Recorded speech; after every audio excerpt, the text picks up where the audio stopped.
sorry. Kendrick said, Brody feel like he entitled because he knew me since a kid. Bro, I'd cut my granny off if she don't see it how I see it. That is objectively hilarious. He said, I don't care if we were friends since we were children. I would cut my grandmother off. Who are you to me? Who? I'm gonna be saying that one line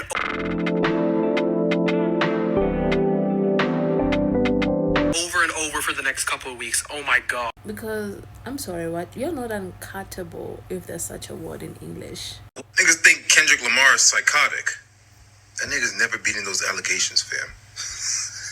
Man just dropped the album.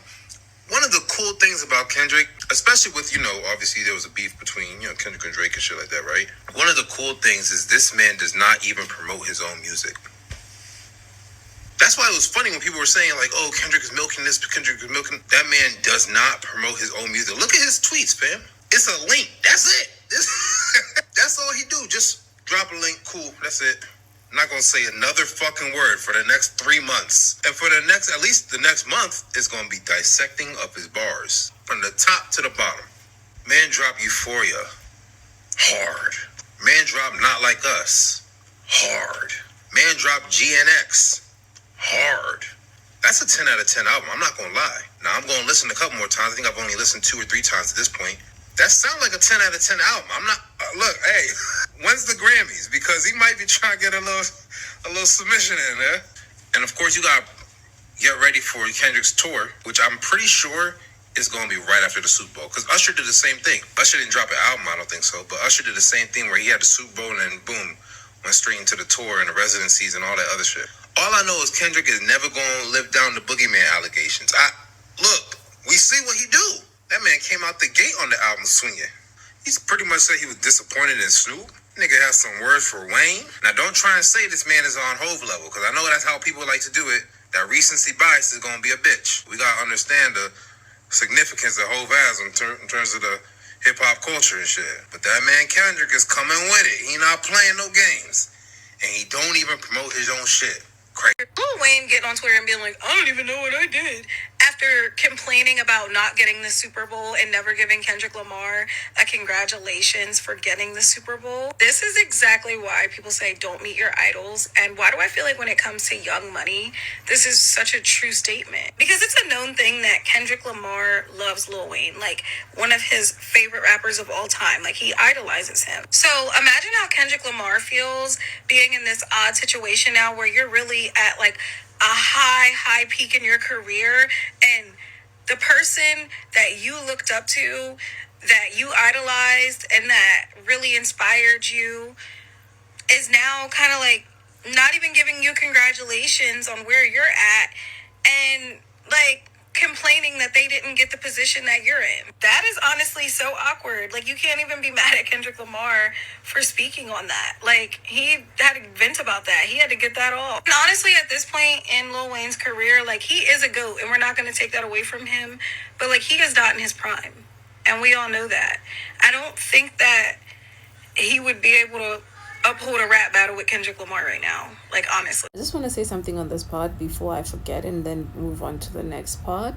I think that both Kendrick Lamar and Lil Wayne are good rappers. I mean, Kendrick is a lyrics, and Lil Wayne is like, he is, but he isn't at the same time. He's not that type. His work is not made for dissing, if you get what I'm saying. His work is not for dissing. His work is for entertainment and then like catchy bars there and there. Like, he's good with rhymes, he's good with bars, but he's not good with dissing. Young Money do not make anything to do with this, and they are good for commercial. They are good for making trendy music. Like, they're good. Like, they became the trio for a reason. Drake, Lil Wayne, and then Nicki Minaj, for creating catchy music that is like fast-paced and upbeat and like saying things that don't make sense, and you go with it, basically, with the flow. And it's more like a flow thing than it's like a realist things and real lyrics thing. And Kendrick is that. He's a lyrics English. So I made my point. I hope I made my point clear. I hope you get it. If you don't get it, that's your problem. It's not mine. never get over racist white people who have criminalized the word woke because they cannot stand anyone non-white actually being proud of their identity and actually calling them out on their BS. And every time a narcissist says something like this, their butt hurt. They don't want to show it public. And we're at that point where it's just like, listen, we can't just let people just say what they want. People need to get jumped again. Y'all talk so much online because you don't think you're gonna see these people in real life. Just wait. Just wait. We're at a point.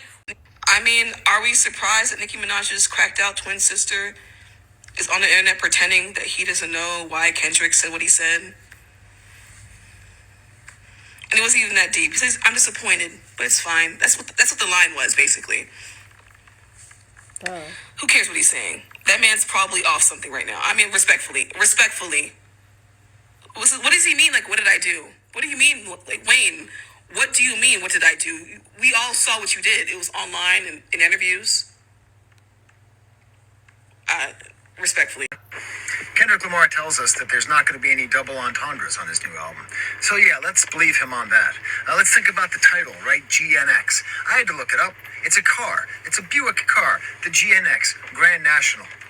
So yeah, it's just a cool car. It's pretty expensive because it's super rare. Last one sold for $177,000. I assume the next one will sell for a lot more than that because all the heat for Kendrick. And I'm sure in my video I'll get into a whole history of West Coast rap and GM cars. But just for the moment, let's just take him at his word. There's no double entendre for a GNX, which is only available in one color, by the way. It was only available in one color. There's lots of Grand Nationals, but only one GNX, only available in black. And oh yeah, it was only made in 1 year. Kendrick Lamar's birth year, 1987. Also, it was the last of a dying breed. It was the end of the factory where they made it. The final car made in the oldest GM factory was the final GNX. This is just one entendre. In the song Reincarnation, Kendrick references Isaiah, which makes sense because he's recontextualizing the fall of Satan. But let's go one step further and think of Kendrick himself, at least Kendrick in 2024, as Isaiah. If you've read the book of Isaiah or if you've studied it, you know there's two primary themes at hand: judgment and hope. Now, the judgment comes from the fact that Isaiah serves as something like an intermediary between God and the people of Israel. And he's there to tell them, you are not in accordance with the word. God is unhappy, and you will be judged, and you will be destroyed by Babylon. The hope comes from the idea that something can be rebuilt, and being more in accordance with God's wishes will lead to a better future for the people. What has Kendrick been doing all year but telling those of us who love the culture of hip-hop that we are being destroyed by Babylon and that we need to be rebuilt?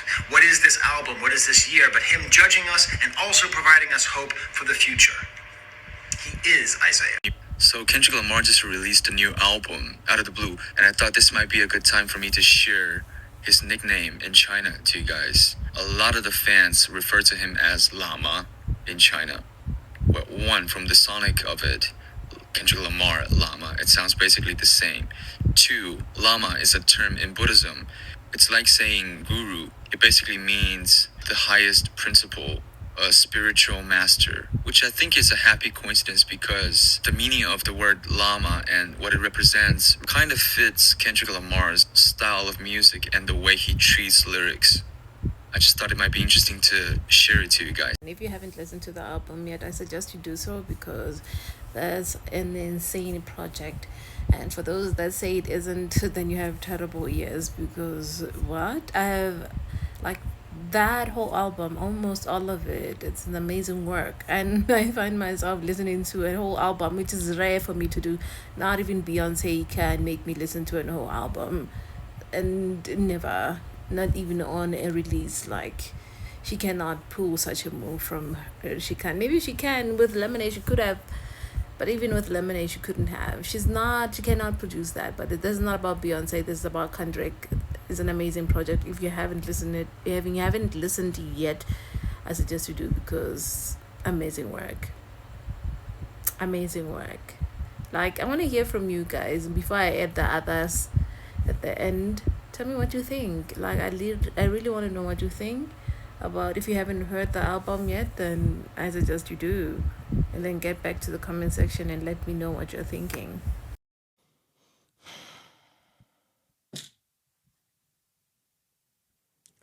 Mr. Lamar may be a frustration for some out there in the world, but for others, just like myself in this great population, he is a jubilation, a stimulation, a motivation, a dedication, an inspiration for all things the culture, hip-hop, the human soul, and art itself. You may think that this is a form of glaze, but you would be amazed at the craze that he would command from the graves that he would build, from people who wish to catch these many fades that he has endured for many years. From whacked out murals to Gloria to Luther to Hey Now to TV Off to GNX to Reincarnation to Hard Part 6, Man at the Garden, and Squabble Up.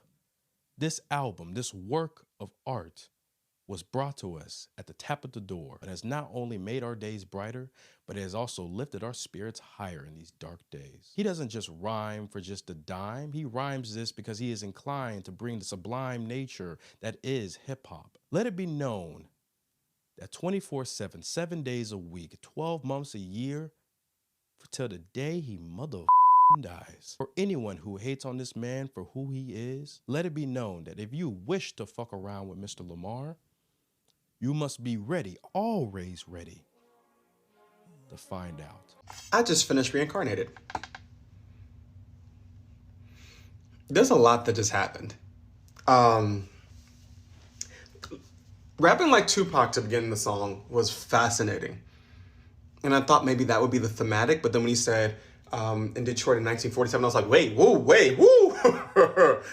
You know, just back that up a little bit. And then the second verse being Billie Holiday, and then reincarnated as Kendrick Lamar, and then having the conversation with God at the end. That was so fascinating. Like, spoilers if you haven't listened to it, but like taking the story of a fallen angel that you find in Isaiah and then turning that into the story of like how these top musicians across time have just been the incarnation of that angel is so, I don't know, I need to sit with that. I need to digest that one a little bit. I'm interested to hear the second half of the album now.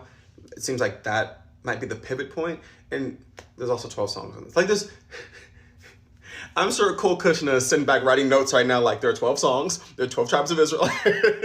But I'm excited to listen to the second half of the album. But Reincarnated, that was a fascinating listen. I'll have to listen to that. And he has one of these, I think, on every album, right? How Much a Dollar Costs, right? Sing About Me, I'm Dying of Thirst, you know, like he has these, and so I'm intrigued now. He was the original Baba Yaga. Me, try him? I would never. He made a song calling the nigga a diddler. And the shit hard. Legends say the day Kendrick was born, the boogeyman retired.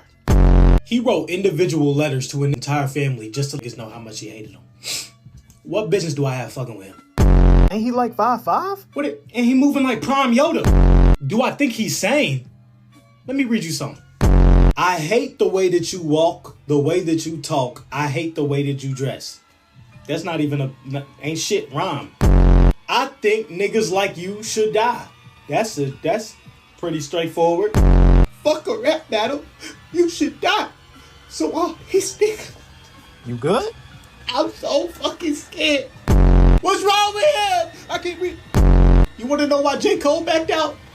The nigga mailed him 8 different diss tracks. 8. I'm like, bro, that's your bait.